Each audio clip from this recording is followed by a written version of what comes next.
জীবন বৃত্তান্ত। নাম সৈয়দ মুখলিসুর রহমান।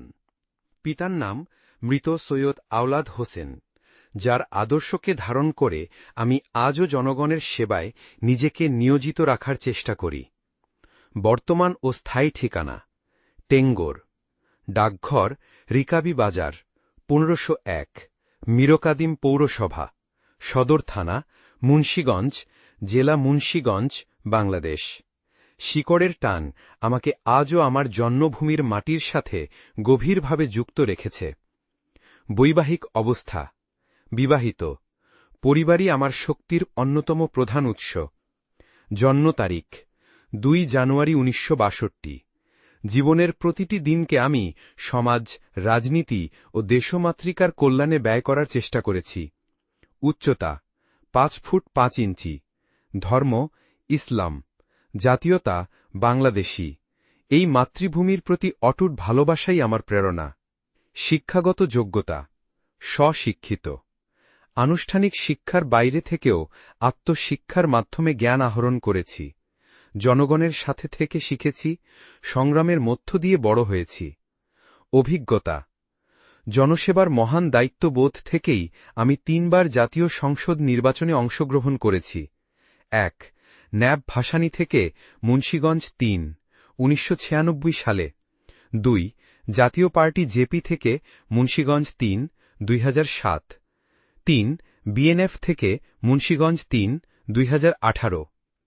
রাজনীতির দীর্ঘ পথ চলায় দায়িত্ব পালন করেছি। ন্যাব ভাসানী মুন্সীগঞ্জ জেলার সভাপতি 1985। ন্যাব ভাসানী কেন্দ্রীয় কমিটির যুব বিষয়ক সম্পাদক 1991। জাতীয় পার্টি জেপি কৃষক পার্টির কেন্দ্রীয় কমিটির সাংগঠনিক সম্পাদক 2001। জাতীয় পার্টি জেপি কৃষক পার্টির কেন্দ্রীয় কমিটির সম্পাদক মণ্ডলীর সদস্য 2004। বাংলাদেশ ন্যাশনালিস্ট ফ্রন্টের কেন্দ্রীয় কমিটির ভাইস চেয়ারম্যান 2016। বাংলাদেশ উন্নয়ন পার্টির কেন্দ্রীয় কমিটির সভাপতি 2021। অধিকার আদায় মঞ্চ আহ্বায়ক 2024। মুসলিম ঐক্যজোটের চেয়ারম্যান 2025। দেশের জন্য কাজ করার প্রয়াসে আমি নানা গুরুত্বপূর্ণ নেতৃত্ব ও উদ্যোগ নিয়েছি।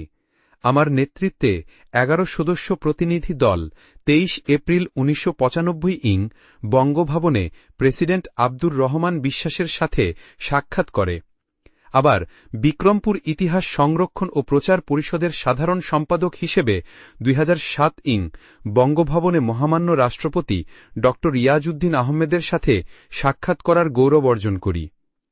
সামাজিক, সাংগঠনিক ও সাংস্কৃতিক কার্যক্রম বাংলাদেশ চীন গণমৈত্রী সমিতির কাউন্সিল সদস্য 1991। ভাসানী স্মৃতি সংসদের কেন্দ্রীয় কার্যকরী সদস্য 1993। মুন্সীগঞ্জ বিক্রমপুর সমিতির কেন্দ্রীয় সদস্য 1992। নারায়ণগঞ্জ জেলা সিমেন্ট ও লৌহজাত ব্যবসায়ী সমিতির কার্যকরী সদস্য 1984। শিক্ষার মান সংরক্ষণ ও নকল প্রতিরোধ আন্দোলনের কেন্দ্রীয় সদস্য ও মুন্সীগঞ্জ জেলার আহ্বায়ক 2000। বিক্রমপুর ফাউন্ডেশনের আজীবন সদস্য।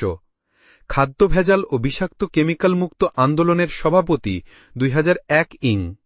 বাংলাদেশ পরিবেশ দূষণ মুক্ত আন্দোলনের সভাপতি 2003। সাহিত্যকর্ম বিক্রমপুর কৃতিমানদের জীবনকথা নামে একটি বই লিখেছি 1991। এর মাধ্যমে আমার জন্মভূমির গৌরবময় ইতিহাস ও কৃতিমানদের জীবনী তুলে ধরার চেষ্টা করেছি। সারা জীবন আমি নীতি, আদর্শ ও জনগণের অধিকার রক্ষার সংগ্রামে নিজেকে নিয়োজিত রেখেছি। আমার জন্য রাজনীতি মানে কেবল ক্ষমতা নয়, বরং মানুষের জন্য ভালোবাসা, সমাজের জন্য ত্যাগ আর দেশের জন্য অবদানই হল জীবনের আসল মহিমা। রাজনীতি আমার কাছে কখনো ক্ষমতা লাভের হাতিয়ার নয়, বরং মানুষের কল্যাণ ও অধিকার রক্ষার এক অবিচল দায়িত্ব। আমার আদর্শ হল নির্যাতিত মানুষের পাশে দাঁড়ানো, শোষণ ও দুর্নীতির বিরুদ্ধে সোচ্চার থাকা, গরিব দুঃখী মানুষের মুখে হাসি ফোটানো, শিক্ষার আলো পৌঁছে দেওয়া প্রতিটি গ্রামে, পরিবেশকে দূষণমুক্ত রাখা এবং একটি সুষ্ঠু, ন্যায়ভিত্তিক ও সম অধিকারের সমাজ গড়ে তোলা। আমি বিশ্বাস করি জনগণই শক্তির উৎস। এই জনগণের স্বার্থে আমি আজীবন সংগ্রাম করে যাব।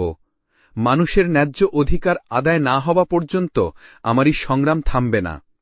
আমার প্রতিজ্ঞা, কোনো অন্যায়ের কাছে মাথা নত করব না, কোনো দুর্নীতির সাথে আপোষ করব না।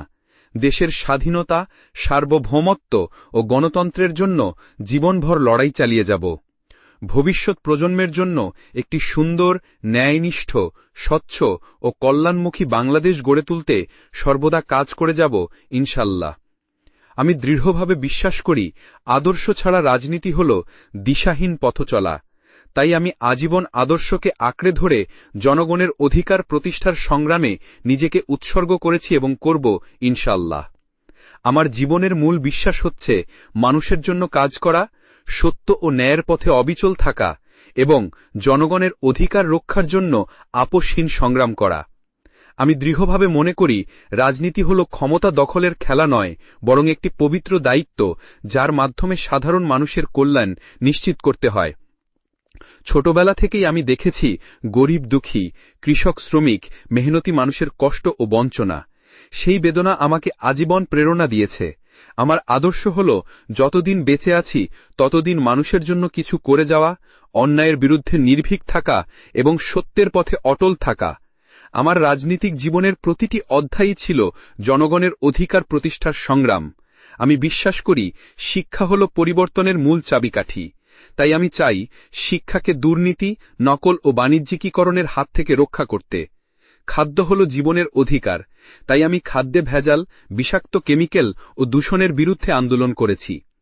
পরিবেশ হল ভবিষ্যৎ প্রজন্মের সম্পদ, তাই আমি দূষণমুক্ত বাংলাদেশ গড়ার লক্ষ্যে কাজ করেছি।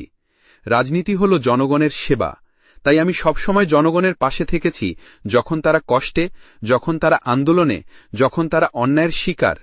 আমার বিশ্বাস, জনগণই রাষ্ট্রের মালিক, নেতারা কেবল সেবক। তাই জনগণের অধিকার প্রতিষ্ঠা ও কল্যাণ নিশ্চিত না হওয়া পর্যন্ত আমার সংগ্রাম থামবে না। আদর্শ ও জনগণের অধিকার আমার জীবনের আলোকবর্তিকা। আমার রাজনীতিক দর্শনের মহান শিক্ষক হলেন মাওলানা আব্দুল হামিদ খান ভাসানী। তিনি ছিলেন মাজলুম জননেতা, যিনি নিপীড়িত মানুষের পক্ষে দাঁড়িয়েছেন, জমিদার ও শাসক গোষ্ঠীর বিরুদ্ধে সংগ্রাম করেছেন এবং সাধারণ মানুষের কণ্ঠস্বরকে বিশ্বমঞ্চে পৌঁছে দিয়েছেন। তার সংগ্রাম আমাকে শিখিয়েছে, রাজনীতি হল ক্ষমতা অর্জনের সিঁড়ি নয়, বরং জনগণের সেবা করার দায়িত্ব। দুর্বল, নিপীড়িত, গরিব মানুষের চোখের জল মুছে দেওয়া রাজনীতির সর্বোচ্চ সার্থকতা। সততা, ত্যাগ আর সত্যের উপর দাঁড়ানো ছাড়া রাজনীতি টিকে থাকতে পারে না। আমি মাওলানা ভাসানীর আদর্শকে ধারণ করে আজীবন জনগণের পাশে দাঁড়ানোর প্রতিজ্ঞা করেছি। জীবন বৃত্তান্ত। নাম